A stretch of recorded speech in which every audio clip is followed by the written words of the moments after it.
Alright, here we are another night where there's nowhere to go, nothing to do, and no one to look up to. All the great podcast themes have been turned into podcast theme parks, and I don't know about you, but... Hello, baby, I've been waiting for a Christian Slater podcast. Alright, welcome back to the Christian Slater Monitor, and we have back our special financial expert, Amit Patel. Hello. Hey, everybody. And we're going to be talking about 1991's mega blockbuster, Robin Hood, Prince of Thieves. Last time we talked about Dolan's Cadillac, and we pointed out that they clearly didn't get approval for the Cadillac symbol. Yeah. And I've watched two movies since then where they didn't have the symbol, which were Eraser with Arnold Schwarzenegger. There's like an Escalator. There are a couple maybe Cadillacs in that don't have the symbol. And then the movie Hollywood Homicide, which I watched on your HBO. Both of them. It's funny, though, that neither one of those has Cadillac in the title of the movie. They were much higher budget movies, though. You'd think Cadillac might have wanted to be associated with Arnold Schwarzenegger, but I think like gangsters drive the Cadillacs in Eraser, and maybe they were just like, we don't want it associated with bad behavior in this movie. I don't know why not. Seems like they do in other movies. Also in episode 11... in the episode on The Name of the Rose, I said that The Name of the Rose was the first movie Christian Slater filmed. That was wrong. It was actually Legend of Billie Jean. Ooh. And... have you done that one? Yeah. Legend of Billie Jean? No. No, I haven't. It's been a while since I've seen that one. That one has the crazy trivia of that it stars Helen Slater and Christian Slater as brother and sister, but they're not actually related. Oh, really? Yeah. Just happen to have the last name. Yeah, it's just a coincidence. Yeah, it's funny. I always liked that that movie when I was a kid. I don't know why. I have to go back and watch it again and see if I still like it or if it's terrible. I liked some bad movies, though, back then. So I only saw it as an adult. I don't remember being that great or really even that memorable. Not that terrible either, though. I once saw Helen Slater at the airport, but not Christian Slater. In L.A. or? Yeah, at LAX. Yeah. So. Also, The Name of the Rose, it had full frontal Christian Slater nudity when he was like 15 or 16 years old. And it caused him afterwards to implement a standard no nudity clause in every movie he did thereafter. And because he felt that he in fact was being exploited in The Name of the Rose. And so afterwards he'd have to really agree ahead of time to the exact nature. I'm sure all the Catholic priests that were on the set there really loved that. And today's movie reunites Sean Connery and Christian Slater from The Name of the Rose. And we also forgot to mention that Name of the Rose pre-united F. Murray Abraham and Christian Slater from Mobsters. And they did another movie in between those two that I don't know if we'll ever get to. Some weird space movie or something. Ooh, space movie. Yes. This is one of two 1991 Robin Hood movies. Did you see the other Robin Hood movie with Patrick Bergen? Reno Carson favorite Patrick Bergen and Uma Thurman is Maid Marian? No. It was directed by John Irvin, who directed... Can you name what Arnold Schwarzenegger movie John Irvin directed? Oh, man. Was it before or after that? Before. Ooh. Was it Commando? I'll give you a hint. He went undercover. Is it Kindergarten Cop? It was Raw Deal. Raw Deal. I guess it was before that. Yeah. Raw Deal. Hey, Raw Deal wasn't bad. No, it was probably better than... I always thought that maybe the other 1991 Robin Hood movie was better, but just like lower budget and didn't get any shine. But actually, no, I would say it's worse. Maybe the worst Robin Hood movie I've seen. And in preparation for this, you saw every Robin Hood movie that in existence, correct? I saw many of them. There are tons of Robin Hood movies. There are like Robin Hood TV miniseries from like almost every decade, and they're just shows. And there are movies. There are so many. I watched part of the Errol Flynn one again today. I watched part of a silent one with Douglas Fairbanks. I watched the one with Patrick Bergen from 1991 that was crushed by this movie. I watched the one with Taron Egerton and Jamie Foxx from 2018 or something. Terrible. Yeah, it was terrible. I watched the Russell Crowe one. I watched Robin and Marian. Have you ever seen Robin and Marian? No. That's the one where Sean Connery's Robin Hood is it's like a sequel to Robin Hood where he's like an old man Robin Hood. That one's not bad. And Audrey Hepburn is Maid Marian, and they have like really good chemistry in it. So they make the other Robin Hood movie just to make money off of this movie? No, you know how they do that? I think it may just be a coincidence. The other one is like real Britishy. I mean, I guess it did have Uma Thurman, but she wasn't that big of a star back No, then, was she? It has some pretty shots in the other one of like some landscapes, but it kind of sucks. It does have some things better than this, but overall, it did kind of suck. You didn't mention my favorite Robin Hood movie. Oh, or mine, which I also watched. Which one is it? Men in Tights. You didn't say Men in yes, Tights, I watched that. But I know you watched it. I did, and I also watched the cartoon Robin Hood, which is my favorite. When did you first see Robin Hood, Prince of Thieves, though? I don't know if I saw it in the theater or shortly after. It had to have been in the theater. We saw a bunch of stuff in the movies theater when I was a kid, so. I'll never forget, I saw this at the drive-in movie theater with my parents and siblings. Drive-in? Where was the drive-in at? The Winchester Drive-in in Oklahoma City. It was the first drive-in movie I ever went to. I've still never been to one. I don't ever remember that being there. I've been 3 times. I went and saw this one, and it was on a double bill. Can you guess what the movie was on with a double bill? I bet you can't. No. It was City Slickers. Oh, which I also rewatched in preparation for this. 1-2 punch. Did you realize we're older than the heroes of City Slickers now? That's hilarious. Yeah, it's like the movie's about Billy Crystal turning 39. 39? Yeah. Wow. Yeah. How old was it when the movie actually came out, though? I have no idea. But his character is 39. 59. This is after Young Guns 2, our last episode. This is the second Morgan's Creek production in a row.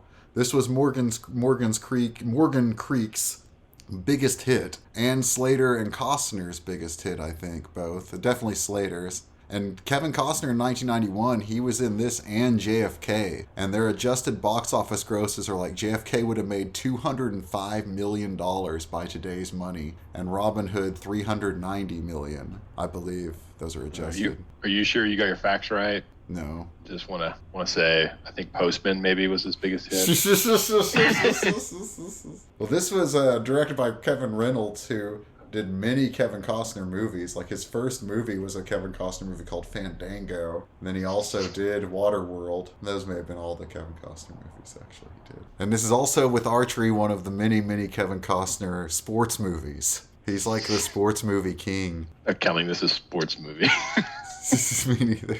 It also, this one leaves out, like every other Robin Hood has, except for the Russell Crowe one, has the part where there's the archery contest. So there isn't even the archery contest in this one. Yeah, but there sort of kind of is a little bit. Yeah, there's like, archery practice. Yeah, well, there's that. And then there's like where he was trying to beat the kid while getting... Trying to beat the kid with a blowjob? What? No, he was trying to beat the kid at archery or show the kid. But he gets blown on? Yeah, yeah. Yeah.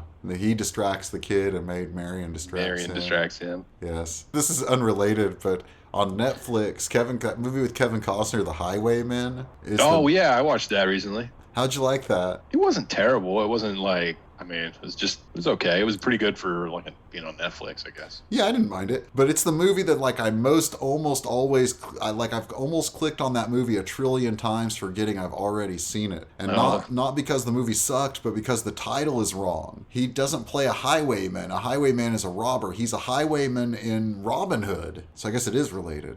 But he's a cop in Highwayman.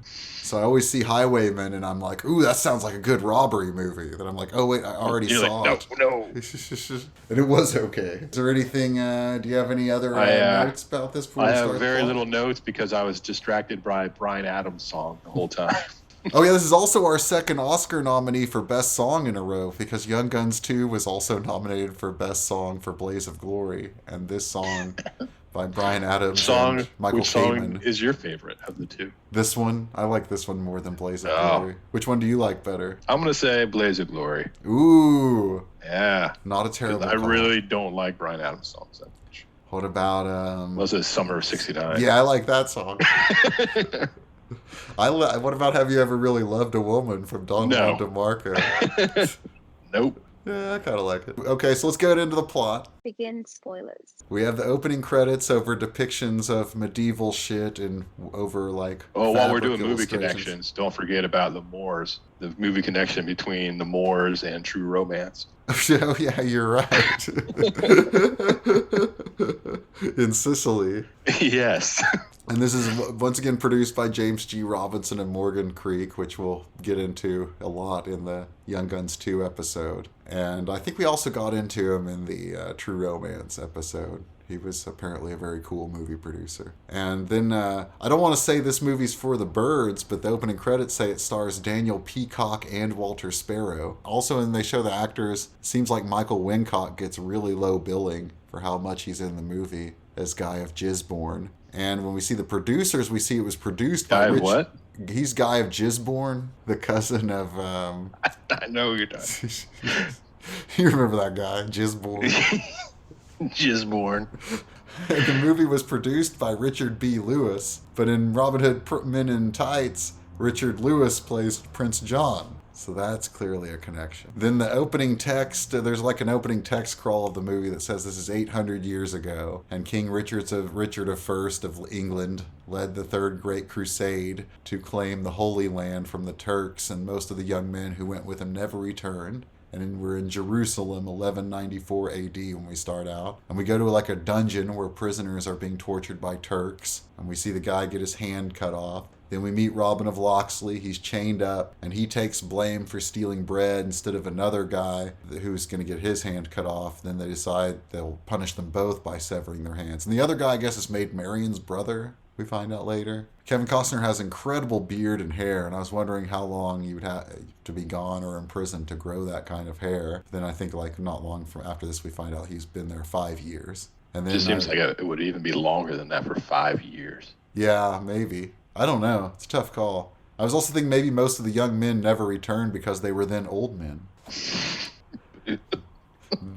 They hold his hand down to cut off his hand, and they're going to use a hot sword, and he tells them they don't have to even hold it down, or they don't have to strap it down. He'll show them English courage by holding it down himself. But then smart guy at the last second he pulls it away and then counterattacks, and he throws a guy in the sword warmer, and then he grabs a scimitar and he starts a big escape, and he tries to unshackle a bunch of dudes. And we see, this is where we meet Azim, who is Morgan Freeman, and he says, "Don't save them, just save me, because I'm on death row and I can show you a way out." Then they argue about it. Then he cuts Azim's shackles, and instead of arguing, you probably could have saved more people if he'd just done it in the first place. I was thinking he was saying, you can't save them, as in like they were shackled up too hard or something. Is what I thought he was trying to get at. Like, I'm only a little shackled. It's possible. So then they go out like a manhole cover in a pretty cool looking set. I have to say the Jerusalem street set was pretty cool looking. And his buddy, I guess he does save Maid Marian's brother, but then that guy gets shot by an arrow. They run away down an alley and they find some fruit. And I was thinking, what kind of fruit do you think they were eating there? It looked I don't know. It gross. was some sort of melon or something? It was a melon. I thought it might be cassava melons, but they looked like they were like filled with maggots or something. It was I don't know. weird. Maybe it was just seeds, like a bunch of seeds or something. Maybe it was a bunch of seeds, very possibly. And Azim says he's going to go to England with Robin of Locksley because he has to stay with them till he returns the favor of saving his life. And this is where we cut to Locksley Castle. Which he has a chance to do two times and is like, meh. It's kind of a weird running joke in the movie of that he never helps out. Yeah. He's just like, you're still alive.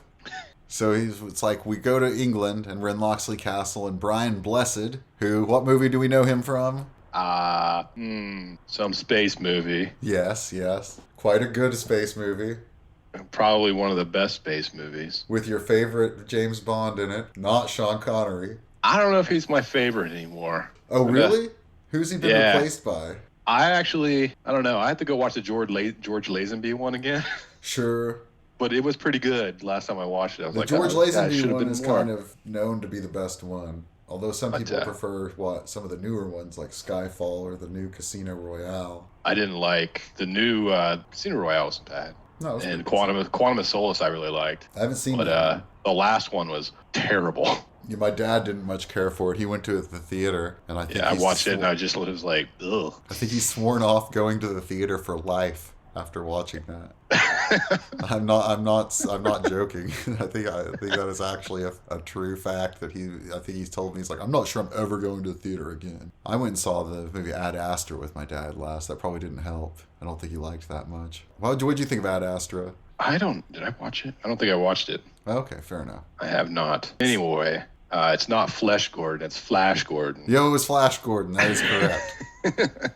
So Brian Blessed from Flash Gordon, he's writing a letter to someone who is returning from the crusade, and he's asking about Robin in his letter, who is his son. And he's got a nice velvet painting of Kevin Costner on his wall, maybe from No Way Out or Field of Dreams or something. And then we see he's got an old servant or serf or something, peasant guy named Duncan, and some raving guy, and Duncan says the guy's daughter got murdered by the KKK or by some guys outside. So Blessed gets knighted up. He puts on a suit of armor and goes outside, and it does look like the KKK is outside. Why do we ever find out why they're dressed like that? I don't think they ever say, except for they accuse him of that. Are they some sort of like pious thing? Like, because they're... I was just thinking about this, and it still doesn't explain it to me. But there's a deleted scene of the movie that's in an extended version, which is why when we were talking, we watched this together, and I was saying that I'd seen this movie like in the last several years, like sometime in the last decade, and thought it sucked. And I realized I watched an extended version of it last time that was like 13 minutes longer. And one of the deleted scenes is Rickman with all those barons he says he's going to get later and doesn't get. And they're dressed up like this, and they have some kind of weird occult ceremony. So these are like his weird... I mean, I guess it kind of makes sense with the witches and all the sorts of weird stuff that's going on later that they could have been in some sort of... Yeah, there's most of the deleted stuff is of him and the witch. But then, so the main KKK guy takes off his mask, and it's Alan Rickman. And then when Alan Rickman and Brian Blessed talk to each other, and when the shots are of Brian Blessed, it's really fucking grainy. It's weird. It's like the shots of Alan Rickman are really bright and clean and HD looking, and the shots of Brian Blessed are really weird and grainy. And at first, Blessed, of course, refuses to join them. And then of course, after he won't join the KKK, his son brings home a Moorish boyfriend. No, first they kill Brian Blessed, and he yells, all hail King Richard, while they kill him. Do you think the actor Richard Harris turned down playing Duncan? He pretty much looks exactly like him. Richard Harris was King Richard in Robin and Marian, actually. He was like an old King Richard that dies in the Crusade, in the later Do you Crusade. think Kevin Costner still has that picture of Kevin Costner? Dude, I wonder who has it. That would be a good thing to know, of who has that painting. It's just hanging up in his entryway to his house. It's real big when you come in. I almost guarantee it's not Brian Blessed. That and Maybe Kevin and do you Reynolds think the has it. studio really hated the witch angle, and like that's why they deleted all those scenes, and they tried to get as rid of all the witches as they could? But I don't know. They put too much witch in. I think they slowed down the movie, and they were very silly. Like, they're very wacky and silly, which you'd think that's fine in a Robin Hood movie, but they really did kind of ruin the movie. Like, the movie Witch was doesn't way need to be better in the movie without at them. all, by the way. True. Like, at all. They could have just made the really sheriff make- way eviler. Yeah, you're right. I was just thinking Kevin Reynolds and Kevin Costner. Kevin Reynolds directed that Hatfields and McCoys miniseries with Kevin Costner. It wasn't bad. It wasn't bad, but you know what pissed me off about it? I may be somewhat related to the McCoys, and they were certainly like... Guess what? Me too. Really? Yeah. That's awesome.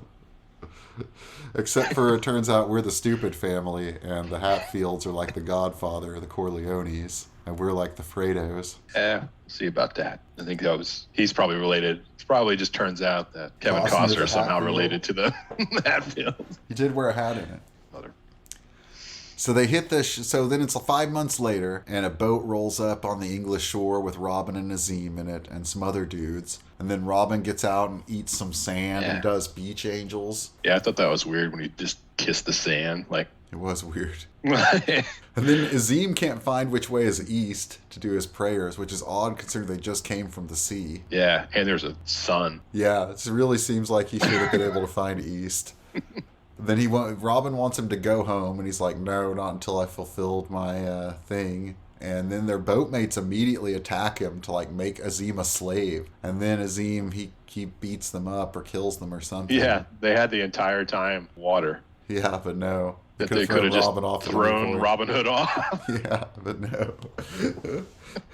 So then Azim becomes Robin's he's gonna pose as being Robin's slave to make it makes sense that he's around. Then they talk about romance and women and mistletoe, and that Azim was on death row for loving a lady. And then we see dogs and soldiers chasing a boy named Wolf up a tree for poaching. Oh, and this is one thing we asked. Was about Much the Muller, or I was asking who was Much the Miller, who is a traditional Robin Hood character is Much the Miller, or Much the Miller. And in the Errol Flynn one, Much the Miller is the guy who's being chased up a tree for poaching a deer. But Much the Miller in this movie is played by the guy who played the kid on HR Pufnstuf. Is that who it was? Yeah, it's later on. We don't meet him yet, but yes, it was. He's barely in the movie. He's like... That's why when I looked up the IMDb, he just had a picture of a kid because that's HR Pufnstuf. It's the HR Pufnstuf kid. I'm glad I looked that up. So then we see that the guy that's chased him up the tree, the main soldier, is Guy of Gisborne, who is Michael Wincott, who sounds like Vin Diesel or Harvey Fierstein. And probably the best part of the movie, I think. Maybe he could have been in more scenes. He's really good in another Kevin Reynolds movie that I like much better is the Count of Monte Cristo movie where where Michael Wincott plays the jailer. Do you remember that? And he has that line where he tells his henchmen, he's like telling them to drag Richard Harris actually's body, and he's like, "Hurry up, I don't have all day." And then he thinks about it, and he says, "Actually, I do." And he starts laughing. He's like, "I do have all day." That was a good movie. So anyway, Robin helps Wolf escape, and we find out that this is where Azim doesn't help him in the battle. And he actually talks to him. He's like, "What the hell?" Yeah, so why didn't help him? He's like, "I choose my time to help." And then we go to Nottingham Castle, where Alan Rickman is getting with some lady. And Gisborne shows up and delivers Robin's warning that he can't beat up on people anymore. And the sheriff is having a new statue of himself delivered. And we get our first look at Alan Rickman and his awesome hair, which we debated if it was a wig. Which way did we lean on that? Wig. Yeah, I think so too. I leaned wig. Yeah, I'm with you. Then Azim and Robin go to Locksley Manor, and they call for his dad and for Duncan. And then we see, this was pretty crazy, his dad hanging in that cage and decomposing. Yeah, and how long was he in that cage? I guess 5 months. Okay. I was wondering if he should have been more decomposed, but I guess it's not that long, really.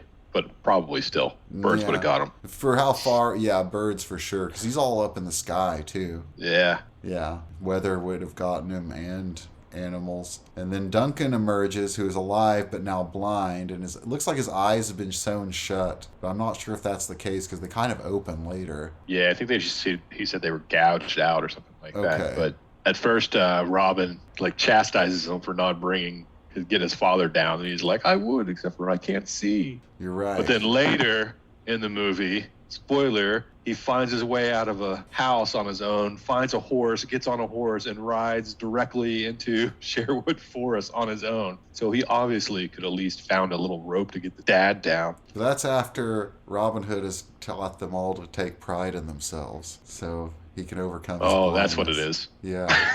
Then we find out that Robin Hood's lands have been forfeit and that his dad signed a confession to be a Satan worshiper or devil worshiper before he was killed. And Which we'll never know. We'll never know the facts. That he buries his dad and swears vengeance on his own blood, which seems kind of devilly. Then they roll out. And Rickman visits Mortiana the witch here in her crazy-ass underground lair or something, or catacomb lair, whatever, with huge snakes and toads and rats. And she has you said probably a goose egg that was fertilized because there's blood inside, and she uses the blood over some bones in a plate. And she sees that Robin of Locksley precedes the Lionheart and then freaks out because she sees their deaths. And that their deaths are at the hand of the foreign painted man. And so she tells the sheriff to kill both of them right away. Do you think that that they should kill Robin and Azim because of the fortune? Or if your fortune says somebody's going to kill you, do you think you should go try to kill that person? Or that you should maybe just stay the hell away from them? Or do you think it just doesn't matter? Probably doesn't matter, I guess. I mean, I guess if you believe in fate, then it doesn't matter, right? Yeah, it doesn't matter. But so might as well just try to kill him. True. So then Robin and Azim and Duncan roll up to seek food and shelter at a castle, and they get Wizard of Oz stonewalled by this lady. It's like, no more beggars, no way, no how! And I was thinking maybe you hide them more when you rap on the door for food and shelter in Old England. May not be the best way to get in. And then she was like, oh, that's a horse of a different color. And Yeah, she just all of a sudden allows them in, but only Robin. And she has no love for the old blind man. He has to stay outside where he gets racial and because he can't see that Azim is black. Oh, yeah. He's all like, oh, that was him, or something, Moors or something. I forget what he says, but something about black people. And then, so Robin then meets the fake Maid Marian, who is like... who's played by a very lovely actress. Yes, very hot lady. And I feel kind of bad for this lady cast as the fake Maid Marian. It's one of those roles where you're like, when you go and audition for this role, it may not have been the greatest. Maid Marian of having a what dowdy... else was she going to get? I feel good for her. She got a part in a movie. That's true. She still has today. Her grandchildren can go see her be the fake Maid Marian. My grandma was the old hag.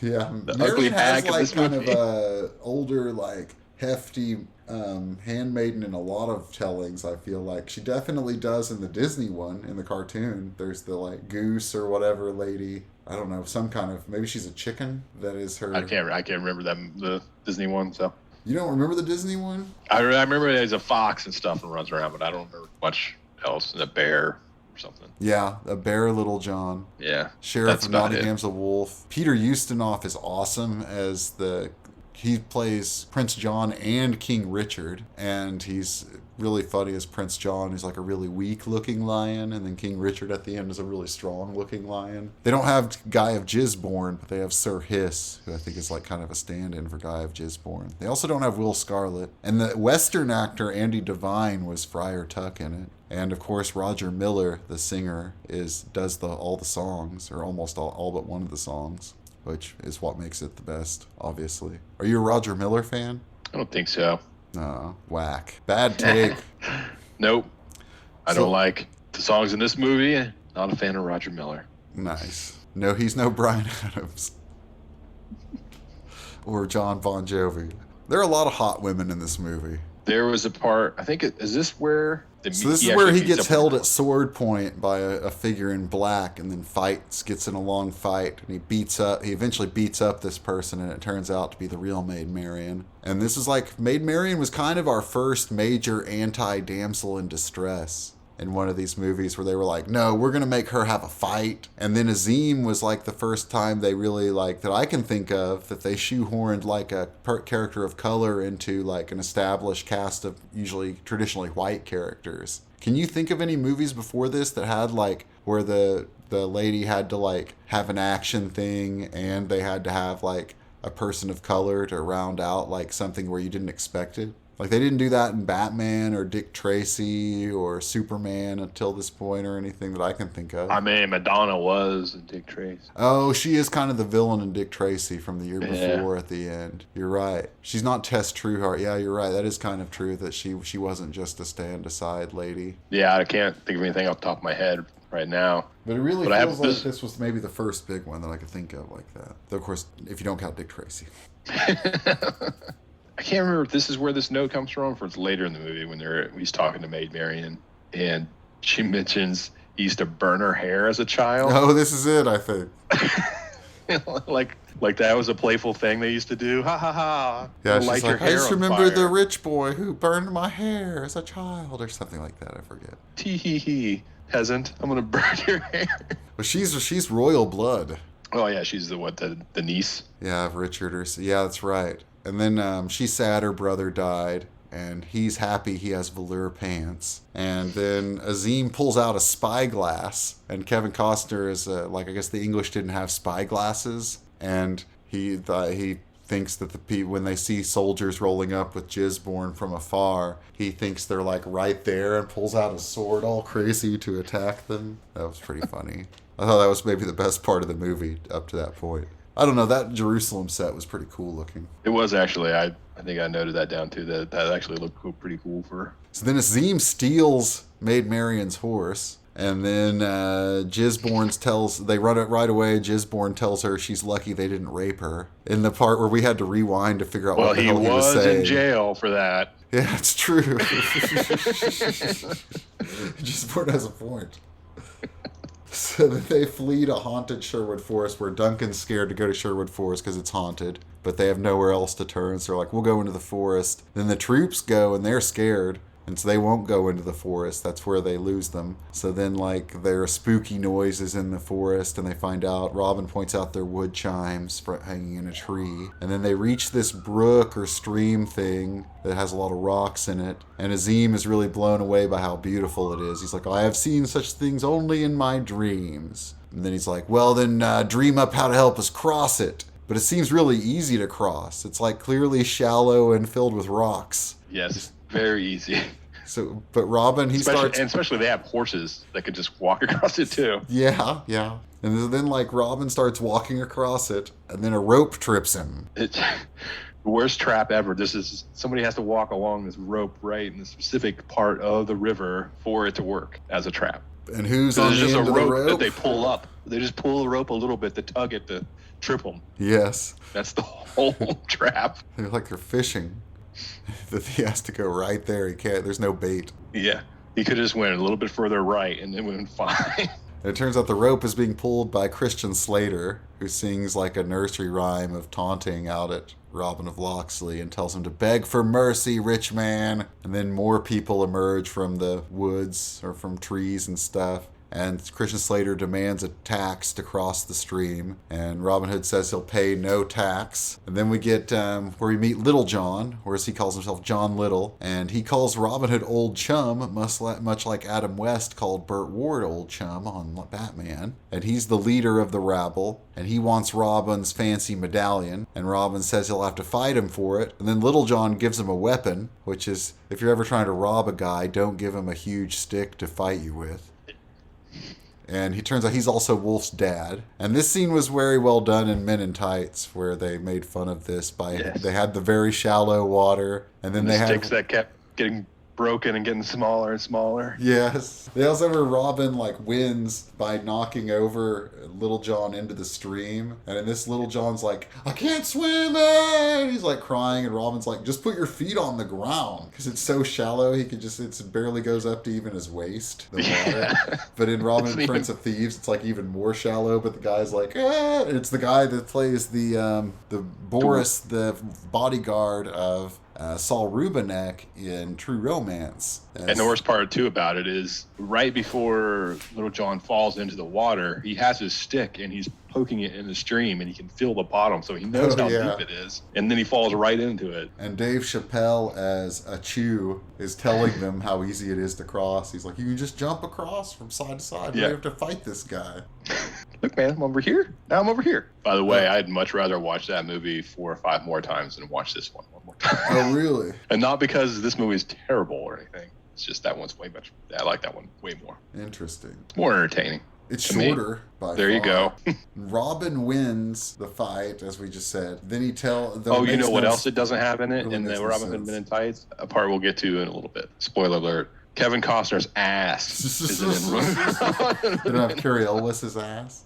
Yeah. Okay, so he tells Little John his name, Robin of Locksley, and we cut to Slater taking in the info, looking all crazy. Like he doesn't like the sound of this. Then Robin, Duncan, and Azim, they hang with these merry men in the forest, and they don't want to give Azim any of their booze, and Robin tells them to share with him. Yeah, this is where we see Much the Miller for the first time. Robin Hood says they have to fight back against the sheriff, and they tell him all about the sheriff's witch. And then Slater's a hater on Robin Hood, and he's playing Will Scarlet, and he goes off to be alone in the woods at night, and he's told by Little John tells Robin that Will Scarlet's full of piss and wind, which I guess is like he needs to go off and use the bathroom.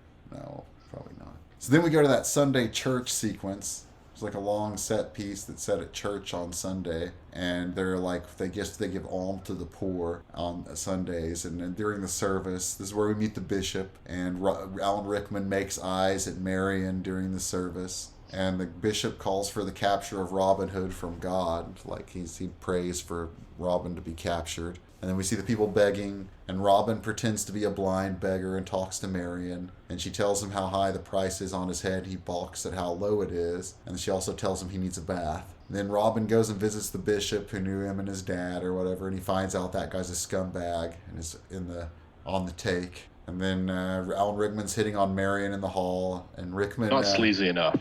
I don't think the priest guy's sleazy, or the priest is sleazy enough. He's like sort of sleazy, but not like full on sleazy. Do you think just his performance or what he actually did in the movie? I think maybe his performance. Okay. This guy would die like a couple of years after this. This was the last, I think, like actual movie he was in. He was on some TV, but whoever played the bishop, he died not long after this movie. And when Rickman hits on Maid Marian in the hall, then runs away from her at the end, it's pretty wacky looking. And then, like, we have Gisborne and the sheriff bust in on Robin and the bishop. And this is where Robin slashes the sheriff's cheek and then runs out of the roof, like, on a rope. He cuts the, like, chandelier down and flies up out of the roof. And Rickman says he'll cut Costner's heart out with a spoon. Then he slides across the floor, fumbling, and that looks pretty cool and fun. And so far, I think the church sequence was pretty good, actually. I liked this part of the movie. And also when Robin and Marion, when he was pretending to be blind, they had a lot more chemistry than earlier outside her place. Like, I was like, man, they really seem like they're in two different movies. Like, Mary Elizabeth Mastrantonio does not want to be here, playing Maid Marian. And Robin takes a lot of food back to Sherwood Forest. And this is where he gives that big loaf of bread to Duncan. Yeah, doesn't he dump all the food on the ground? Yes, yeah, he does. and then he walks the bread over to Duncan and gives it to him. And he says he's going to lead them against the sheriff, and Azim warns him not to do this out of vainglory. And Robin says, I didn't ask for your company or your counsel. Oh, this is where I noted that, like, you know, like, we find out later something about Will Scarlet and Robin Hood having something in common, but it seems like Will Scarlet's clothes are better than everyone else's. Like, he kind of dresses like Robin Hood before even they steal anything. It's like all the other people are like in rags, and he has like kind of like some kind of wacky outfit like Robin Hood has. I don't know what you call that. And Gisborne, then we have, like, I guess we're back at Nottingham Castle, and Gisborne asks Alan Rickman about why would you cut it out with a spoon. And Rickman's getting stitched, and he's like, because it's duller than a knife. It'll hurt more than a knife. And Alan Rickman's really going, like, crazy with the acting. This is also where I started noticing that with especially the villains, the movie really liked, like, wide lenses right in people's faces. They did it a few times with heroes, too, but almost every villain gets a few shots with a camera, like, right in their grill to make them look extra ugly, I guess. He has Guy of Gisborne start terrorizing the peasants. He terrorizes the peasants, like, to make Robin Hood look bad for them helping Robin Hood. And he burns down their houses. This is where he ruins that birdhouse. Oh, yeah. He knocks it over, a huge birdhouse. This is also where we meet Little John's beautiful wife. And I was like, man, this is a really sexy movie. And the parents... Who just stayed in the village without him for no reason. Yes. So the peasants have to flee the whole fires. peasant thing didn't make any sense, because they leave. Once they burn down their village, they leave and they go into the forest. And then they all just build their whole village right back up in the forest. Pretty fast. Yeah, and it looks just as nice as it was before. It's like, well, why didn't you just live in the forest with everybody else in the beginning? Actually, I was thinking about this. There is something in this that, like, suggests that some time goes by with them building this up. Oh, yeah. I'll get to it. Yeah. I thought of this after we watched it. I was like, oh. So, the peasants all go into the forest running from the town. And this is where Little John's wife sees him, and it seems like, that she hasn't seen him or their son for maybe years or something. They, like, embrace. And then Will Scarlet tells Robin he brought all this down on them, and he's still trying to be lord of the manor. And Robin's pleased that his bounty has gone up. And he tells them all they'll band together with courage. And then this is where Will Scarlet's going to, like, throw the dagger at him in the back. And he shoots Will Scarlet with an arrow through the hand. And he just slunkers off. Yeah, he slunkers off. It almost seems like he's like a hunchback in the movie. Yeah. And he also has his hair cut from Young Guns 2 in this. He must have shot this after Young Guns 2, but before Mobsters. But because, he definitely has the same hair as Young Guns 2. And it's shorter in Mobsters. Then Robin gives everybody a big Braveheart speech. He tells them, they're like, what do we eat? He's like, we're in the forest. You can find food here. It's like none of them have ever considered that before. Like, oh, he's right. I'm gonna eat this mushroom.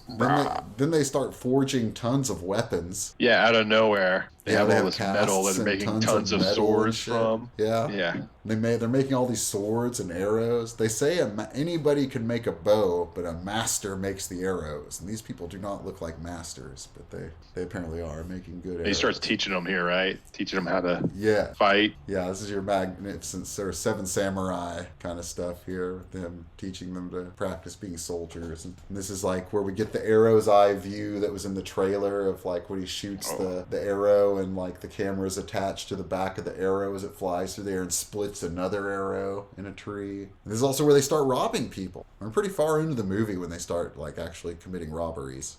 Yeah, I can't remember if it was before this or during the robberies where he punches a guy, one of the soldiers, in the face. Or no, it was way before where he punched it. Maybe whenever they when he rescued, threw the crossbow at the guy's face. Yeah, that was the first time they ever fight anybody, or not. Yeah, first very time beginning when they anyone. chase him up the tree, right? When that's when they're with Wolf. Yeah, when they save Wolf in the beginning when they first get to throws England. it and hits this guy in the nose with a crossbow. It ruins his helmet. It bends the nose guard in the helmet over. And later in the movie, the guy's back. I assume it's the guy back because everybody else has a regular helmet except for this one guy is talking. Oh, I watched it again, and it's definitely the same guy. It's like his fucked up helmet becomes like his thing. Yeah. It's like how you identify I do him. like that part, that it comes back. Because he tries to rape Maid Marian for a second later. Or at least considers it. And then just says, like, moves on. Yeah, Having that guy brought back, and then way later in the movie where the guy sticks his tongue out, does some weird stuff, are two of my favorite little parts of the movie. I looked that guy up, too. This is where we cut back to Mortiana's lair. Sheriff Nottingham is like whipping himself, and this is also where he stabs all the dead pig parts. And she's like, "Are you something vexes thee?" And he's like, "Oh." And that's like the end of the scene, just him being all pissed. But that's one of the ones in the extended cut that goes on for a long time, where they talk, maybe not a long time, but they talk, and he's like, "Yes, something vexes me, blah, blah, blah, blah." And you're right, and they have a right to cut it. It's like you get everything you need from just him doing that wacky overacting. Or not having that scene in it either. So then they raise the bounty. Yeah, you're right. They probably didn't need this scene at all. Yeah. So then we have where they raise the bounty on them. And, this is where we meet that weird skinny lackey guy that sticks his tongue out. And he tells him, "Oh, sir, the people love Robin Hood." And not... yeah, he's really shitty. Or just, maybe not shitty, but just very, like, Monty Python or weird overacting. I bet somebody, he knew somebody that got him in the movie. This guy's name. Well, I will find it later. It'll come up in the notes who that guy was. Yeah, it's the guy with the eyebrows. Tells him people love Robin Hood. It's that guy. And Nottingham makes new sanctions against them. And his sanctions are like no more table scraps for orphans, no more merciful beheadings, and Christmas is canceled. And now he notices his face. Somebody's made a scar on his statue where he's got cut by Robin Hood, and he can't he tries to get it off, spit into like a rag and get it off. Can't get it off. He also has the winches waiting to bone them. And he tells one to come at like 10:30 and the other one to come at 10:45 and bring a friend. This is where we meet Friar Tuck, and he's singing and boozing on his booze wagon, and he's being pulled by he's horses, I guess, but he's got a troop of soldiers protecting him in the forest, and Gisborne's with them. And Gisborne tells him to shut up his singing. Azim seeing the soldiers with his spyglass, and Robin asking how many there are, and he tells them there are 20. And he tells the guy there are like 5, and he's like, "They can't count anyway." Yeah, so then the merry men, they like distract, they make a diversion, and they split up the troops, a bunch of them follow after them, and they hide in the ground and like attack them, and then pull the bodies of the guys into the ground, into their hiding places. And they get Friar Tuck's wagon, and Tuck gets hit in the back of the head by wood in this and gets knocked out. And then Gisborne comes back and finds him missing, and just finds the helmet on the ground. Then the merry men are looking at what they found on the wagon. They find this big thing of treasure, and they know it must have had some important purpose, all these coins, like a bunch of gold coins. And then Friar Tuck awakes, and he tries to ride away without sharing wine with them after he kicks Robin Hood. Then he gets bonked by a branch in the back of the head hard again and knocked out again. A branch that's obviously not big enough to knock him out or knock him off the wagon at all. Yeah. I would say it probably would definitely have hurt him. But not knock he him wasn't off even the going wagon fast anyway. enough for it to hurt him, I don't think. The horses were going so slow, it just was like, tink. So then they make Friar Tuck pull the wagon deeper into the forest and join them. They like put a harness on him and make him pull the wagon. And Gisborne goes back to the sheriff and reports the failure of taking the, I guess the gold coins were to take to barons to pay them off to join him. Yeah, why was Friar Tuck there in the first place? I don't know. I guess that was like maybe their excuse to hide the coins or something. Maybe they thought that, I don't know. That's a good question of why Friar Tuck was there in the first place. Maybe they were going to take booze to the barons too? Maybe. I have no idea. Yeah, but at any rate, the sheriff of Nottingham now stabs Guy of Gisborne to death with a sword and says at least he didn't use a spoon. And then we go to like Maid Marian and her handmaiden Rebecca, and they ride into the forest for I'm not sure what reason. But then the lookouts decide to take them down, and this is where it's like they didn't want to take them down. They kept saying, "No, don't go, don't go." Oh yeah, that's Bull and Mutch the Miller, old H.R. Puffin stuff. And they do end up attacking them, but Maid Marian's a better warrior than them, and she bests them, and she makes the guy, I think Bull, tell her who's their boss, and he's like, "It's Robin Hood," and she's like, "You take me to Robin Hood." Yep. And they take him, or she wants to see him, and she definitely does, because this is where he's bathing naked. And you hypothesized that perhaps this was Kevin Costner's idea. And if I remember back to 1991, I think perhaps my father said the same thing when we watched it. Me and your dad have similar taste in movies, I guess. Yes. Similar ideas about movies. About the new James Bond and Robin Hood's ass.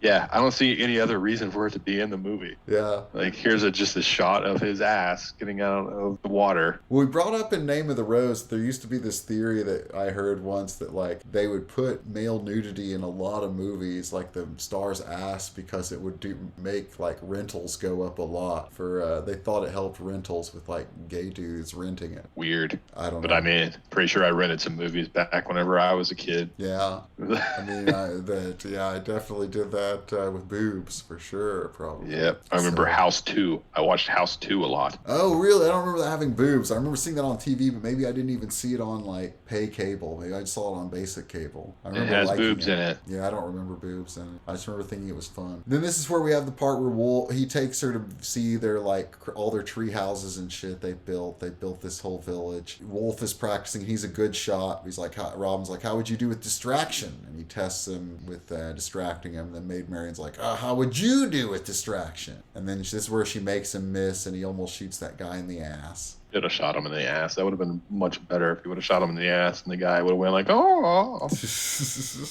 ran away. Maybe been the eyebrow guy as a traitor or a spy. This is where he takes her to see all their treasure and is showing off all the treasure. She's like, "Why are you just trying to show this off?" And he's like, No, we're gonna try to ransom Richard or something. I forget. Anyway, night falls, and this is where Azim converts a child to Islam, and that was longer in the extended cut. There's a lot more of him talking about Allah and stuff and explaining it to that kid, which actually probably could have been left in and been kind of fun. This is where Robin tells Maid Marian about his mom dying and then his dad falling in love with that woman, but then giving up the love of the woman for the love of a 12-year-old boy. Do you remember that? Must have blocked that part out.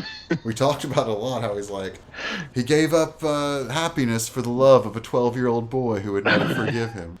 12-year-old boys, huh? I think they're implying that the 12-year-old boy was Robin Hood, but we can, much like the devil confession, we cannot be sure. So then Lil John's wife, she's pregnant, and I was thinking at first it must be by another man because she's been gone for years. They've been gone for years. Yeah, that's what I thought too. But then I was thinking, this is the thing where I was thinking like, oh, maybe they're saying they've been out here like robbing and stuff for like 9 months or more. It would make sense with the amount of treasure they had in that tent. Yeah, because they've got a lot of treasure and they built that whole village. Yeah, I was thinking that might have been like a clue.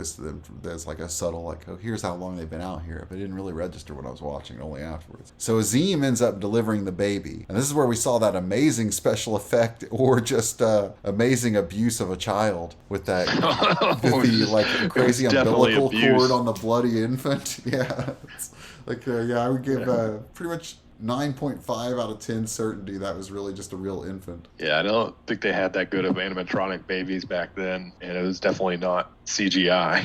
No, it was definitely not CG. They couldn't even make a CG baby that good today. at all. They could have had maybe the umbilical cord not on the baby and the baby like a little bit behind it I don't and done it think like so. that, but probably not. Probably just like glue it on the baby. Yeah, I think they glued it on the baby. Like in Scrooged, where they staple the antlers on the mice's head.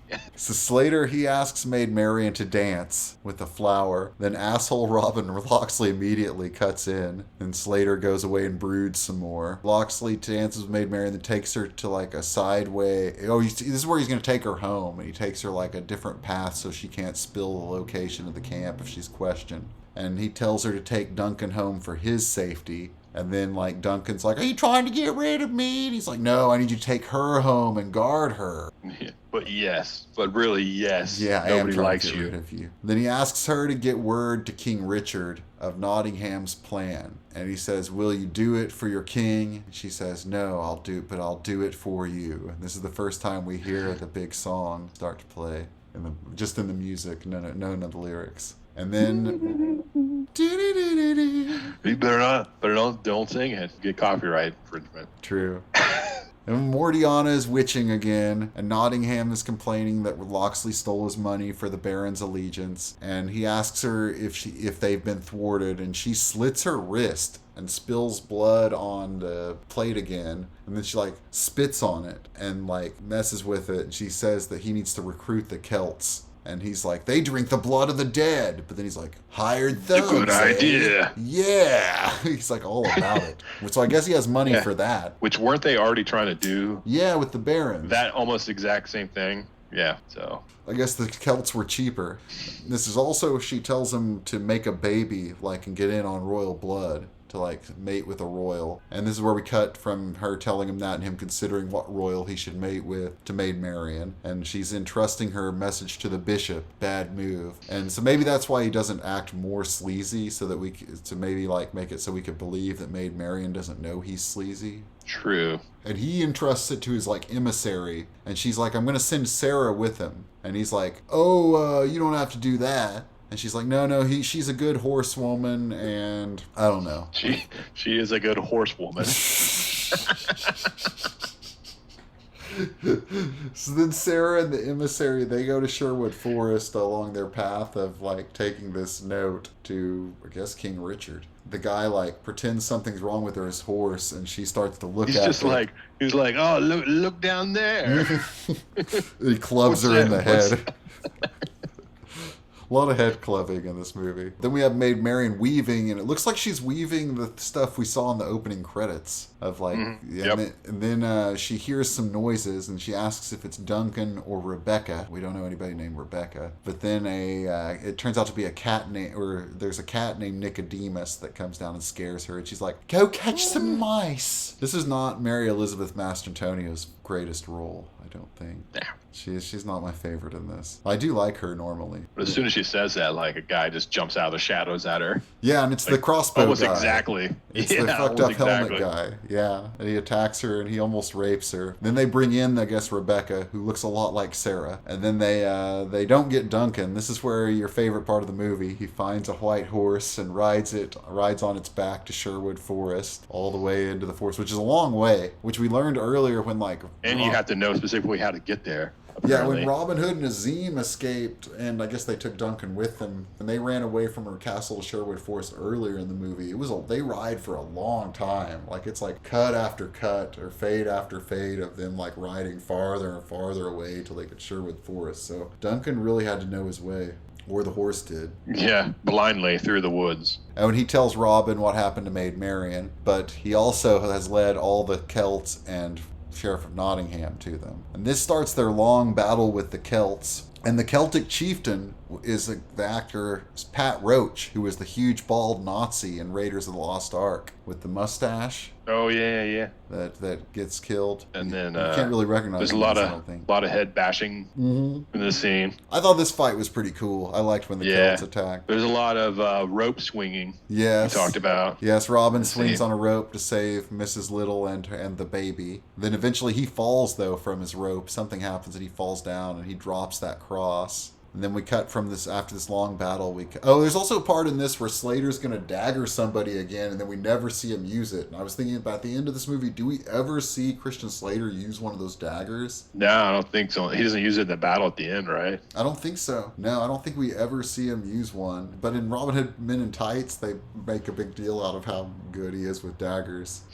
He has this whole, like, dagger thing where he blocks arrows with daggers. Better movie, telling you. It does have its moments. They also have the thing in there where Mortiana's in love with the Sheriff of Nottingham. Yeah, I think I said this when we were watching it. The Sheriff of Nottingham in that movie could have just played the Sheriff of Nottingham in this movie. He really could have. It was Roger Reeves, who been just was as a good. great actor. He's dead now, too. Much like, he probably died around this. Maybe, I think Alan Rickman lived longer than Roger Reeves, but they're both I remember seeing actors. him in Cheers. I think that was the first time I remember seeing him. I remember he's the villain in If Looks Could Kill, starring Richard Grieco from Mobsters. He's also the villain of Stop or My Mom Will Shoot, remember that. starring Sylvester Stallone of Bullet to the Head. And he is also the villain of something else crazy. It'll come to me. He's the villain in another crazy, another movie that's like really silly like that. Anyway.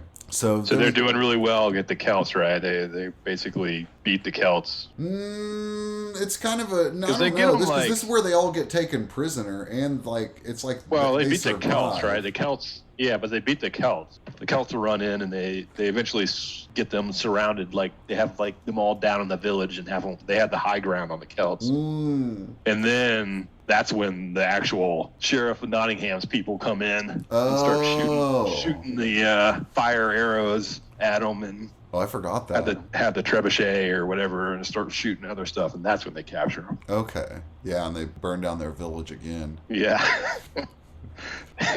Well, next time you don't make your village out of Maybe easily save some of that burnable weapon materials.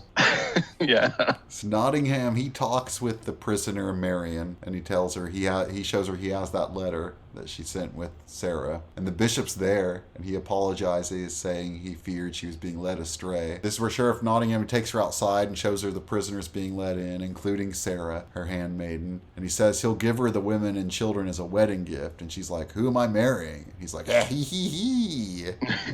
You know the answer to that, bitch. And then she's like, "No, I love Robin Hood," or something like that. Or no, she says something like Robin Hood will save them or something. I forget. And he's like, "Nope." And he shows her that cross, and he's like, "Robin sacrificed his life or played with his own life. Don't play with the lives of these people like Robin Hood played with his own. So I'm going to kill them if you don't marry me." Then he goes and like talks to a child prisoner for a second and like says what's up to this little girl, and he's like, "My childhood was terrible. It's amazing I'm sane." And then But yours seems good. Yeah, I wish I was you. I'm getting hung. Getting hanged. Then we see his dungeon, which is a lot like the Turks. And I think his dungeon stuff is longer in the extended version too. And this is where we have where Christian Slater's hanging upside down in the dungeon. Oh yeah. This reminds me of a story a guy told me, a Hollywood friend. He told me a story about old man Marlon Brando, that when those exercise boot things that you would hang up and hang upside down in your home were popular, that apparently in Hollywood in a house, Marlon Brando got some and attached them in his garage, and somehow they withstood his weight, but when he was upside down, all his fat hung down and was choking him, and somebody had to come save him. Jeez. I don't know if that's maybe an apocryphal story,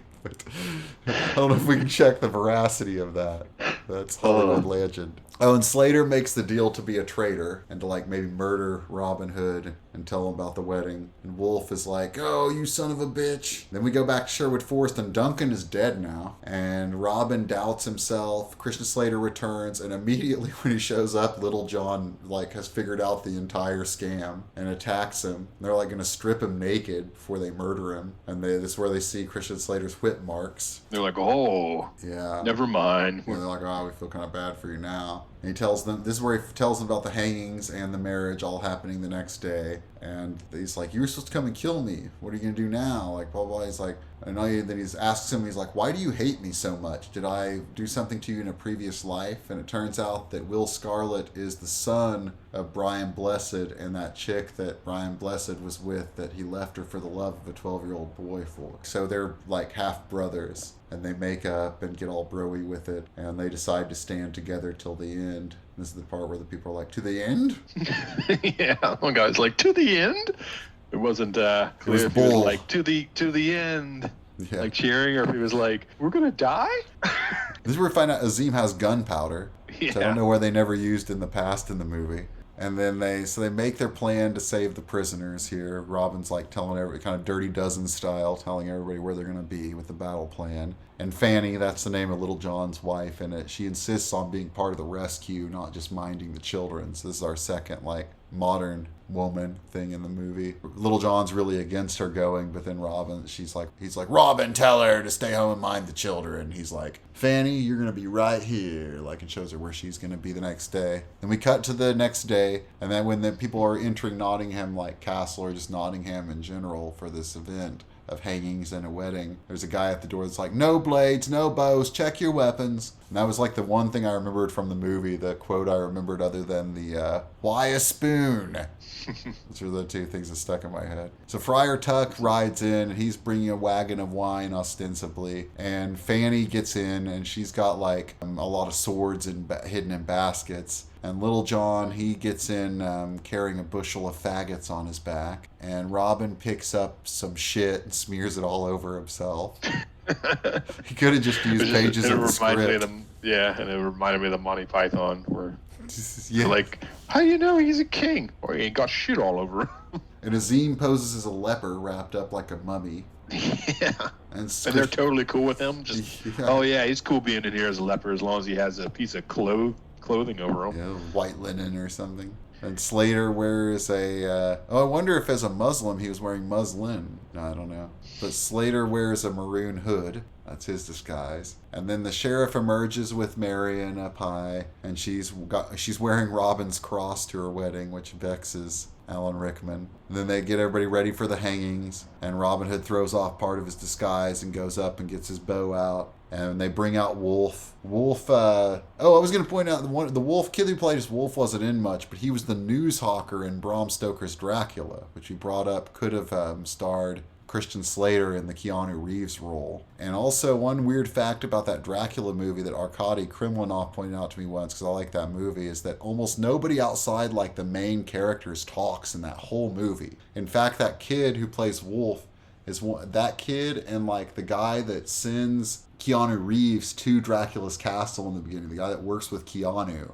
Those are like the only two people in the whole movie that aren't like main people that talk. Like none of the maids or anything ever talk. It's really strange. It's almost like a play or something. It was definitely kind of a conscious decision. You just never hear any like weird side people talk ever in that movie, which is odd. And Wolf sees Christian Slater though in the crowd, and he breaks away from from being guarded and attacks Christian Slater for being a traitor. And Nottingham sees this, and he sees Christian Slater and asks him like if he went and killed Robin Hood, and he's like, I couldn't kill him, he was already dead. And he's like, did you see his body? And he's like, no, I saw his grave though. And he's like, all right, just execute this guy too. And so they take him up to hang him too, but there's no room for him on the gallows, so they decide to behead him. We see that Azim is getting ready to like use a flaming arrow, and that there's this barrel up there that he's put on the you gallows. didn't mention that. You didn't mention that part where the right. booze barrels that Friar brought in were actually filled with gunpowder. Yes. And they positioned them around the castle. Yes, that's one of which was right next to the gallows. Yeah, that's right. And so he's about to shoot the one next to the gallows. They instead use it to put Christian Slater's head on to chop it off as like a cut. Which, by the way, it was right next to like one of the guys that was going to get hung, right? Yeah, I was thinking about this too. So they shot it anyway. Yeah. Well, they shoot a different one. Yeah. But it's like if they were going to shoot like that one, I was thinking, that they would have maybe killed everyone that was hanging anyway. If they would have shot it. It's like they never should have put that one there. When they get ready to chop his head off, they kick the stool from under Wolf first to kill Wolf first, and Robin pulls out an arrow and shoots the rope that Wolf is hanging from, but it doesn't totally cut, and then he has to run away from a soldier and load another arrow, which does cut the rope, and it saves Wolf. And then Azim uses a flaming arrow and blows up the whole wagon full of gunpowder. Then he blows up a barrel of gunpowder too, one of the wine casks somewhere else. And then they decide to hang everyone else at once and start kicking all their stools out from under. And like the Nottingham's like, go ahead and execute them all. And then they get ready to behead Slater while everybody's choking to death. And Robin shoots the executioner with a flaming arrow after like we see a close-up of Christian Slater's green eye looking at Robin for help. And Little John uses his strength to knock over the gallows and save everyone. And Zim then goes up on a thing and like yells for everyone's attention and tells them that he's not even an Englishman, he's a Moor, and he wants to fight for freedom, and they should all join him and fight for their freedom. And it's basically Braveheart just ripped off this Christian Slater movie whole plot. Yes, they did. And then they all stormed the castle. Mm-hmm. Yes, and this is where also like they just shut the castle gate, and Azim and Robin Hood catapult over a wall like Butch and Sundance. Into that hay that somehow they knew was there. It just so happens to be a hay, like a big wagon of hay right on the other side where they land. And Christian Slater says, "Fuck me, he cleared it." So we have a nice weird F-bomb in this old time, like 1097 or whatever it said took place. And the bishop is trying to escape, and he's hanging out with Mortiana up in the castle, and Rickman brings in Maid Marian and demands he marry them. And she doesn't want to get married, and Mortiana spits on her, which Alan Rickman doesn't like. Then Mortiana demands that Alan Rickman bone her right there before they get married. And he's like, no, I want one pure thing in my life. I'm going to marry her, then bone her, which is so weird. I want one pure thing. I want her to be forced to be married. Yeah, and then raped. This is like the equivalent of the villain telling his whole scheme. It's like there's no reason for him not to just rape her when she says to do it, other than there's like a cartoony part of the rape scene later too. Yeah, for sure. It gets crazy. This is a thing much objected to by Roger Ebert, was all the rape stuff in the movie. In this part and the shot you're referring to. But Robin and Azim, they storm the castle, and then when they're inside the castle, they get directions from the eyebrow creepy tongue guy, whose name was John Tordoff. Then they try to break in on the wedding using like a beam, and they keep banging the door, but they can't get it open, and Azim curses the damned English oak. It wasn't a beam. Oh, what was it? It was more important than a beam. It was the statue's statue. Oh, you're right. They're using the statue, Sheriff Nottingham statue. Yeah, they use it, and then they break the head off of it, and they can't get in. And then Robin tries to find other means of getting in. Meanwhile, the wedding is being performed by the bishop, and the sheriff is trying to strip off his clothes while the vows are being read. And the bishop is still performing the ceremony as the sheriff starts to try to have sex with her. It's like he's still talking. And this is where Mortiana somehow slips out. And I was going to bring this up. Okay, when we were watching it, you were like, how did she get out there? Like, Mortiana's somehow outside the door attacking Azim now. And it's like... Yeah, Robin Hood's like trying to find a way in, can't find a way in. And then all of a sudden she's out there, is out there attacking him from behind. I'm not sure this is exactly explained in the extended version, but one thing I remember about the extended version is it's very much like she has all these like secret ways of seeing shit around the castle. Like she has her own weird paths and shit that other people don't know about. Like they have multiple shots of her like eye up against like big eye holes that are real wacky. More of their like fisheye lens of villains. All right. I guess I'd rather just be puzzled than have to watch that. Yeah, I think you should be. It's really only for your Satan lovers that want to see the extra satanic, wacky shit that was in there, or just like, I guess, witchcrafty stuff. But it really didn't, it just slowed down the movie. Yeah, but it's just weird that she's outside, and then like a little bit later on, she's back inside. She's back inside, yeah. But first, like, before she goes back inside, Azim stabs her, runs her through with like something sharp. And the funny part is he runs her through, but then he lifts her up and like throws her across the wall, into the wall. To which I believe you said, I'd really love to throw an old lady like that one time. Did look fun. Then Alan Rickman, this is the one you were talking about where he's on top of Maid Marian and he uses his slidey boots that were sliding on the floor earlier to like push open her legs and slide them apart with his legs between them as the angle on the ground. That really pissed Roger Ebert off that they had that shot. And then Robin drops in through the window, interrupts, and that pisses Rickman off. He's like, do you mind? I'm busy. crazy. Rickman decides he's going to use Brian Blessed's sword to kill Robin Hood with. And then before he does get a slice on Robin Hood's face and says they're even. And this kicks off their big sword fight. This is also where Mortiana shows up again inside there. Robin Hood says he's never going to be afraid of his dad's sword. He's like, we'll see about that. And then this is also where Robin Hood, in their sword fight, cuts off a little bit of the wig of Sheriff Nottingham's wigs, and he's like, I'll kill you if I have to take you one piece at a time. And then Al Rickman grabs Maid Marian and kisses her and is like, I'll do all the taking today. And this whole scene's pretty crazy. Yeah, it is. If you think about everything leading up to it. But then they have something I did like was where Friar Tuck walks in on the bishop grabbing all the gold to run away with. Oh, yeah. And he's that part was cool. You'll need lots of gold for your journey. And here's 30 pieces of silver to pay the devil with. And he pushes him out the stained glass window and kills him. So that was pretty cool. The sheriff is going to kill Robin Hood with a sword. Maid Marian distracts the sheriff for a second. Robin Hood stabs him with a dagger, which Will Scarlet was the dagger guy. So really, Kevin Costner made sure that Will Scarlet didn't get anything good to do in the whole fucking movie. But it was Maid Marian's dagger in the first place that he stabbed her with. It was the one that she donated to the pile of gold. Oh, you're in right. the tent, and He takes it from the tent and sticks it in his boot or whatever. You constantly amazed me when we watched this at how much of the movie you remembered. I just pick up on little pieces. Amit has a really good memory.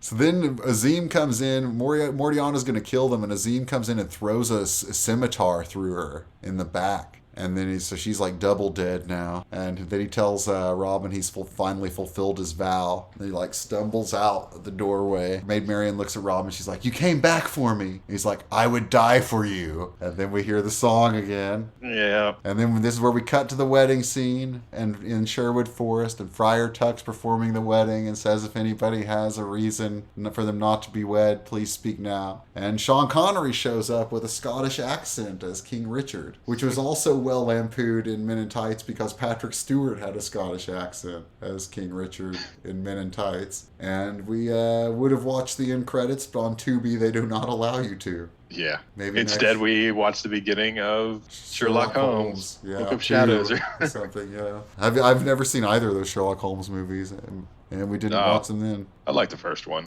Second one was okay. I watched the one with Will Ferrell and John C. Reilly. Oh, that one was. It was not. It got better, but it was still not it got better as it went on. I think, but agreed. It did get better as it went along, but still was not good. Yeah, it's Guy Ritchie, right? So there's a bunch of Guy Ritchie stuff, but there's some cool parts where they did freeze frame, kind of move around, where he's punching a guy and they show his ribs breaking and. Whoa. That part's pretty cool, but that's at the very beginning, so you could just watch the very beginning of the first one and be like, oh yeah, it's cool, turn off. So not only was this movie nominated for Best Song, Alan Rickman won the British Academy Award for Best Supporting Actor for this. What? Yeah, very crazy, no? I wanted to point out just for... he was very wild in this movie. There was no real... I don't know if it's a great actor. It was very campy. Yeah. It was that's another reason why I said they could have switched places. They could have switched the actors' places in Men in Tights in this movie. Alan Rickman could have also played the sheriff in Men in Tights. That was the only thing Roger Ebert liked about the movie was exactly how he played this one. Yeah. He didn't even have to camp it up for the other movie. He could have played them exactly the same. So the Robin Hood in the Disney cartoon was an actor named Brian Bedford who played Agent Tolson, who is famously the lover of J. Edgar Hoover in the movie Nixon. Just pointing that out. I really like that movie Nixon. So I was like, oh, that's the guy that played Agent Tolson. Also, the Disney Little John and the Disney Maid Marian hooked up as the main characters in the Aristocats. End spoilers. And Walt Disney produced a sequel, or Disney Pictures produced a sequel to this movie, Robin Hood, Prince of Thieves, 2 years later. Do you remember the sequel? Nope. It was called The Three Musketeers with not Keanu, but Charlie Sheen and... That was a sequel to this? It seems like it's exactly a sequel to it. It also had music by Michael Kamen. It also had a song by Bryan Adams at the end. And it also had Michael Wincott as the villain's main henchman in the exact same role, except for he was Rochefort instead of Guy of Gisborne. Guy of Gisborne. Then, that's part of the movie. And both movies start with a scene of guys chained up in a dungeon. Oh, I also noticed that if you watch Robin Hood Men in Tights now, it seems pretty racist. racist. Like it's Yeah, just like it probably crazy, was back then too. Well, it's weird Mel Brooks, rapping right? and stuff. And not like a joke on racism, like Blazing Just Saddles. straight Just racist. racist. Yeah, it gets less racist as it goes along. But it was. But in other racist news, as I said when we were watching it, I thought I misremembered Dave Chappelle in Robin Hood Men in Tights being Chris Rock. I think it might have been Dave Chappelle's first movie. But I also remember Yeah, it could've going been. to the theater and realizing it wasn't Chris Rock when I was at the theater watching it. And I should have been glad they got a better actor, because I always think Chris Rock is kind of a shitty actor. He's a funny comic, but he's shitty actor. I agree. Yeah, in the movie Robin Hood Men in Tights, it starts with like a painful minstrel show rap song, like a wannabe MC Hammer, being like a hey nonny nonny and a hey ho ho. Oh, yeah. And I'm looking at the cast right now. John Ritter's widow. Oh, the lady that plays John Ritter's widow's servant in Men in Tights is who I remembered as the role in Prince of Thieves also. And she was like a more famous actor in the time than the lady in this movie. The guy who played Blinken, the Duncan knockoff in Men in Tights. Did you know he once starred as Navin Johnson in a TV movie sequel to The Jerk Whoa. called The Jerk 2, T-O-O, instead of T-W-O. I get it. The Jerk 2. Just Like disappointed Teen Wolf that 2. exists. That exists. Yeah, it was. I watched the beginning of it. It was terrible. I wanted to ask you. I was told by a friend of ours to ask you this question: what sound does a cat make? What sound does a cat? I don't know. Rivet. You want me to rivet? Apparently, you have a cat that's a frog. Oh, jerks. Tell us about it. Oh, my cat has 2 fatty tumors on its neck. Oh gosh. Yeah. I actually so it knew just that. looks I didn't know. just looks like it's a frog because it has the 2 fatty tumors. Wow, I didn't realize that that was going to turn out sad. Yeah.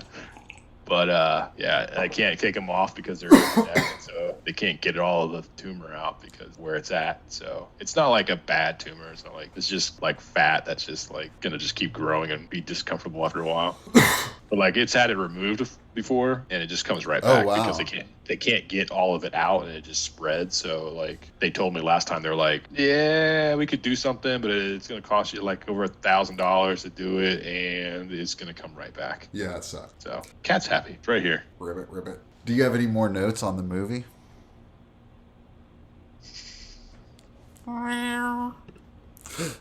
Nope. Well, then let's go to the Slaterator. But first, Oh, wait. Oh. I do have one more note. Oh, go for it. I think this was when he was storming the castle. He takes a knife out and cuts a rope. Oh yeah. Remember this? Yes. He it's cuts it when real he quick. gets away Like- from the church. Yeah, he just goes whip, like real quick, Yeah. and just flies up. It's like And it's a the really thick rope. It's a really thick rope. Like Yeah. how sharp was that knife? Yeah, because it was at the it was when he cuts The the chandelier. sheriff in the face. That's when Mhm. he cuts the sheriff in the face, and then he uses that to get out. Let's go to the Slaterator. So on a scale of 1 to 10, what would you give the movie Robin Hood, Prince of Thieves? I would say now, back on it now, I'm gonna give it a 6. I'm going to agree with you. Ooh. I'm really surprised at how much I didn't hate the movie. Yeah, like it wasn't bad, but it wasn't like super great. So I'm gonna It's give it really long, but it's 6. pretty well paced. Like it moves along pretty fast. Yeah, there wasn't like that many scenes where it was like with Maid Marian that were like sappy or long drawn out or anything like that. You're saying like it did move along, and there was a cool fight scene in the middle end, I guess, with that Sherwood Forest. That was pretty cool. Yeah, the fight with the Celts was pretty good. And then their battle at the end was pretty good too. And them Yeah, it was pretty escaping in glorious. the beginning was kind of good. Yeah, I'm going to give it a 6. I could definitely see myself thinking 5.5. Still can't believe you said Rickman got the British version of the Oscar for that film. What would you give Christian Slater's acting? I'm gonna give him an 8 or 9. Let's go with an 8, just because of the next part. I'm going to give him a 9 because I don't know what you really would have done better. Maybe a better British accent, but he does go for somewhat of an accent. We didn't mention Yeah. this about how much was made of how Kevin Terrible. Costner only has an accent sometimes. We never even brought that up. Yeah, it was definitely noticeable though. Like that Yes, he would it try to was. have an accent, and then later on, we would just be talking normal Kevin Costner. Yeah, it didn't really bother me much. Nah. No. Okay, so on a scale of 1 to 10, what would you give Slater's hunkiness? Oh, I think I mentioned something like this, and I just said that this was like right at the end or just after his like Tiger Beat Yes. sort of era. So I'm gonna say. I mean, there are trading cards of him on it, so I'm gonna say. I'm gonna give him a solid 9. Ooh, he's way hunkier than I remembered. I think in my memory, I just remembered him seeming hunchbacked, but he's actually pretty damn hunky in it. I'm gonna also go with a 9. Yeah. Then on a scale of -10 or 1 to -0 or 0, -0 to 10, -0 to -10. What would you give? How much more Christian Slater did you want to see? -0 to -10, so it's -10. I want to see more Slater, Yes. or yes, I would say -10. Me He's too. not in the movie very much at all. No, they really give. This is a weird movie because they had way more they added Azim, and then they had Duncan, who I don't remember from any other Robin Hood iteration other than the spoof of this movie. So it's but then the actual Robin Hood characters. Oh, then they had that guy Bull, but it's actual Little John. It's that guy's not famous for anything else. Or Friar Tuck. It's the actual supporting people. Friar Tuck gets quite a bit to do, but it's the actual Robin Hood. But he doesn't people, show up till 3/4 of the way through the movie. No, the people you expect in a Robin Hood movie really don't get much to do. Will Scarlet, Much the Miller. There's no Alan Adale. Every Robin Hood movie leaves at least one character out. There's never one I feel that has all of them. I would say, and in most of the movie, he's in the scene and then just has to run out of the scene. He's always 5 running seconds to be in away. the scene. He does get to drop an F-bomb. That was cool. He just redeems himself. It's a redemption story. Yeah, this movie may have gotten an F just based on how much more Christian Slater it needed. We were giving it a pretty good score till then. Yeah. Wow, pretty sad. But you know put what's this not out. I forgot you sad? put this into a calculation. That brings us to our favorite financial games sequence. Oh, we got more cards to open. Yeah. Oh wait, let me get the knife. Oh, I think I have a knife here. All right, so Did you have the numbers from last time? I do not, which makes this better, so that we don't go on, so that we have to go fresh. Yes. Didn't we have a calculation on how much they cost last time, and we're going to see? Yes, well, you need to look improved in that up value? again. Actually, now that's your main mission here. Is you need to find out how much the Robin Hood set and how much a Christian Slater card individually are worth now, to see if the Christian Slater Monitor Dolan's Cadillac episode raised the value. Oh yeah, just in case people are watching this now and did not see the episode on Dolan's Cadillac, we opened up half of a box of 36 packs of Robin Hood trading cards.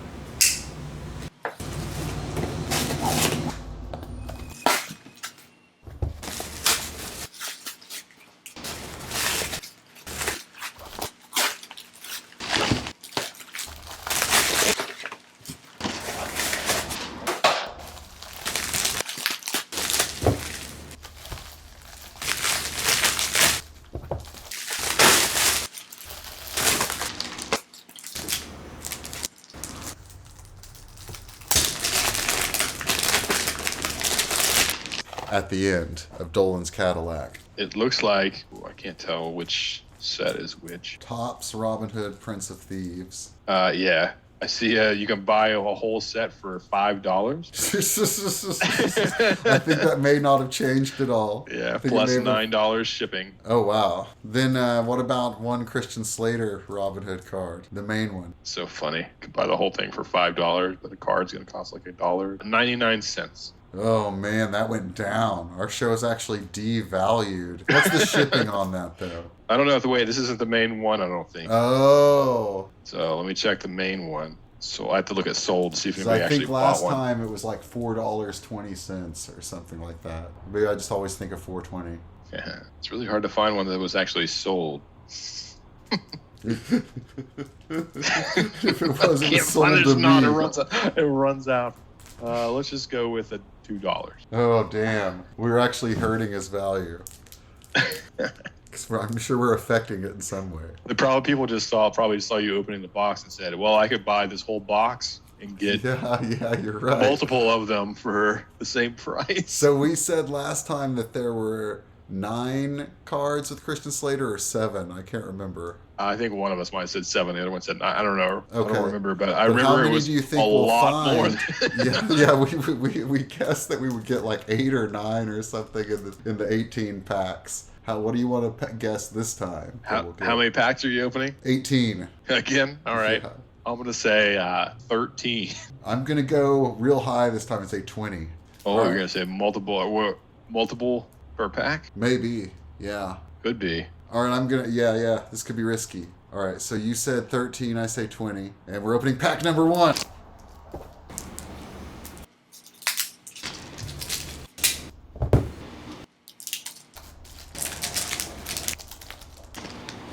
We got Maid Marian. We got Robin trapped. Showdown in Sherwood, which he was likely in, but we decided he wasn't. Oh, this was them against the Celts. Robin joined the fray. Bad News. Love at First Sight. And it wasn't Robin and Azim, as we discussed last time that it should be. Battle for Nottingham. The Journey Begins. Robin defends his... All right, well, 0 in track number 1. Good for me.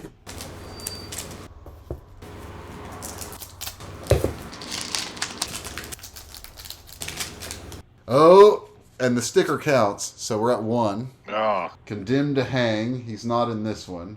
Maid Marian. Striking Back. I think that he is the guy in Striking Back. That's him attacking a guy. So that's going to be 2. Sherwood Ablaze is not him. Make Way for the Beggar is not him. Happily Ever After, also not him. And Robin joins the fray, so we're at 2. 2 so far.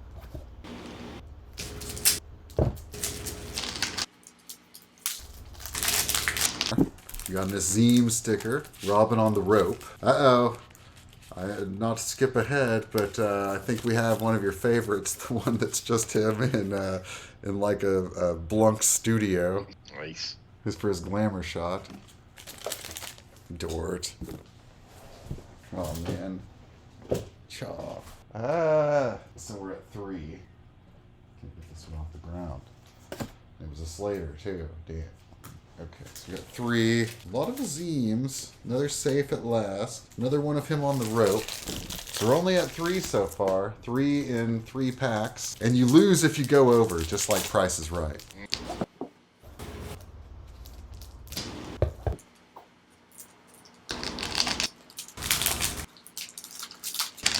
Guy of Gisborne. Get to the point, Gisborne. A sworn enemy of is made. That's him with the arrow through his hand. Oh, yep. Are there any witch cards? I forgot. You know, that's a good question. We determined last time there were no cards of Sean Connery, and I don't recall us ever finding a witch card. I'm going to say good call that there are no...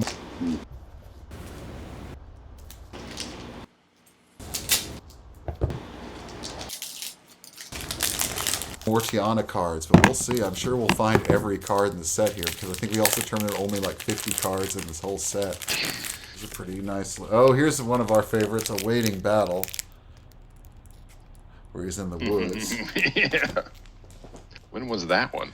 I don't know, it says A Waiting Battle, but it really seems like that's from when he pulls the rope and trips Robin Hood in the stream. Yeah, that's the only time I remember him him jumping out of bushes. This is him where he's captured in the crowd at the wedding. So there's a 6th one. I feel like a lot of these, since we didn't watch it last time, we would have counted more last time. There is the one we saw where he's like attacking. Yeah, we're like, I don't know if that's him in we this counted scene. that last time. But here's the classic, the big one, the Will Scarlet. So we're up to 7. And Robin trapped. Enter mysterious Sherwood Forest. And another one of him on a rope. A lot of him on ropes. Last time it seemed like we got a lot of him with a zine. Oh, here's the same Robin sticker. I was about to say, how many stickers have you gotten so far? You get 1 a pack. Gisborne's Revenge. Uh-oh. Temper's Flare. Which you know who that's going to have on it. A very similar picture. So we're up to 8. Sherwood Ablaze. That's not him. Attack from Above. That's not him. Happily Ever After. Not him. They should have one of him offering Marion that flower and asking her to dance.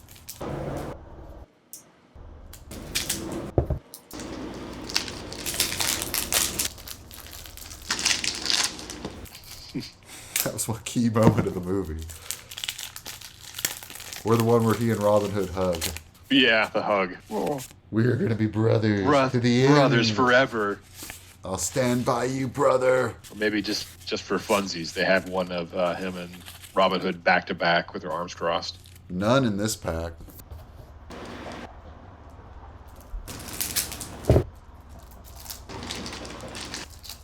That was a whack pack. I would also like one with his head on the cutting board. Oh, that would be a good one. Or maybe hanging upside down. It's every time he's in the movie. Let's see here. Midnight Council of War. He may be in that one, or maybe after he ran away. Whoa, there are 2 in a row of him fighting Little John in the brook. Oh, Temper's Flare again. Oh, is there no... how many sheriff cards are there? You know what? We haven't seen any. Yeah. I thought about that too when you were saying the Moriarty thing. I was like, wait, did we see any sheriff ones? We see a lot of Gisborne.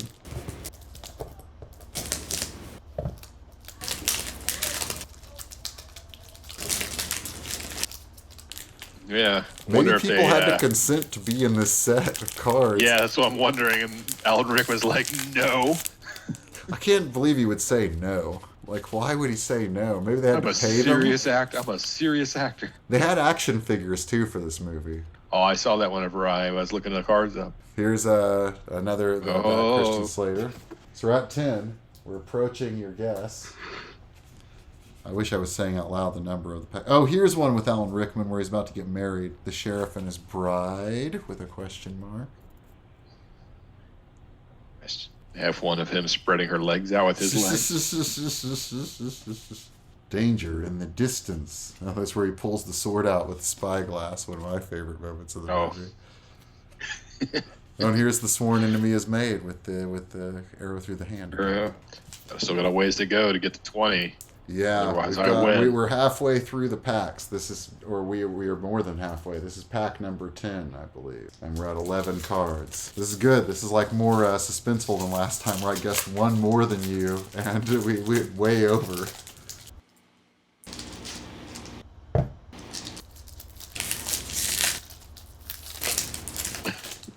I mean, anything below 20, I win, right? So. Yeah, if it's below 20, you're the winner. Oh, shit. Friend or Traitor. A card we didn't see yet this time. Ooh. We also were trying to make sure we got them all last time, and we right? did. And we definitely did. A secret reveal. Okay, well, we're still only at 12, and we're on pack number 12. They should also put a card of that baby in its umbilical cord. That should definitely be a card.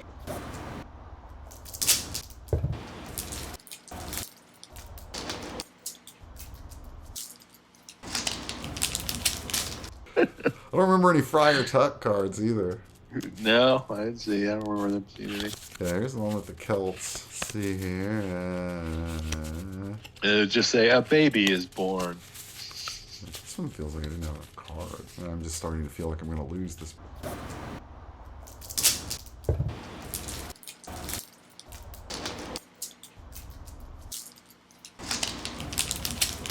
Bet. Oh, you think somebody searched these and took out all the Christian Slater? Very possibly. They may have been me.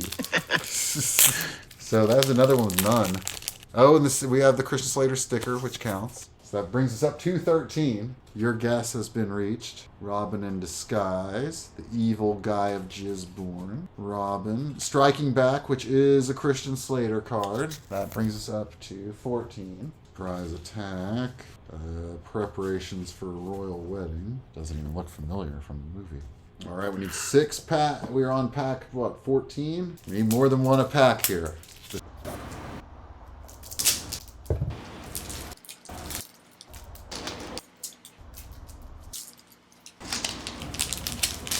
Pressure's on. I see we got a Robin trapped. That's not going to be it. Here's Robin on a rope in a sticker. I think it was also a card. Leader of the Woodsmen, Arrows of Justice. Oh shit, we got more than one in this one because we got in a row. We got a Hero's Death or Dream. Yeah, Hero's Death and Awaiting Battle. So there we go up to 16. Oh, and we got Captured. This is a big comeback. Oh, I think you're just pulling them from the pile you already got. That's a good scheme. That's it for that one then. All right, we're at 17. We need 3 in.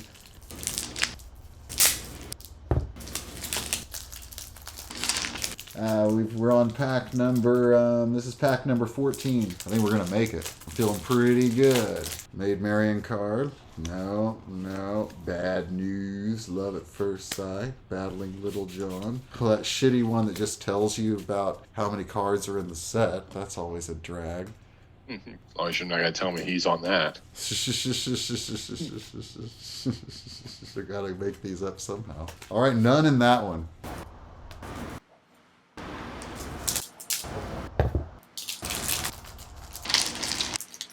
So we were on pack number 15. I hope this is a good one with 2 in it. Or 4. Alright, we got Robin on the rope. We've got Azim. We have Sherwood ablaze. We have Attack from Above. Happily Ever After. Uh-oh, this one's not looking good. Battle for Nottingham. Oh no. This was another zero pack. So we're down to 3 packs left.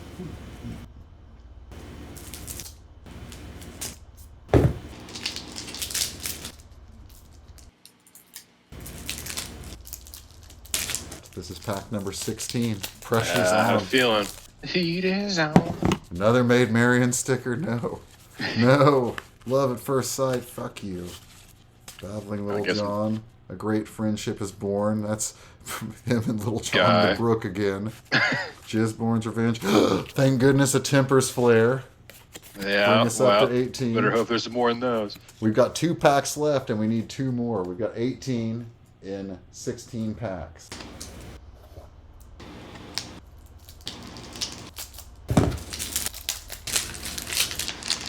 So will we get 2, 1 per pack? Will you just grab one of the cards that's already laying in front of you and say it's Oh, look! Oh, look. A waiting battle it is! Another one he's in. Oh man, another stupid, so many Maid Marian stickers. My Trapper Keeper is gonna be nice. A lot of guy have just... We got a Will Scarlet, thank goodness.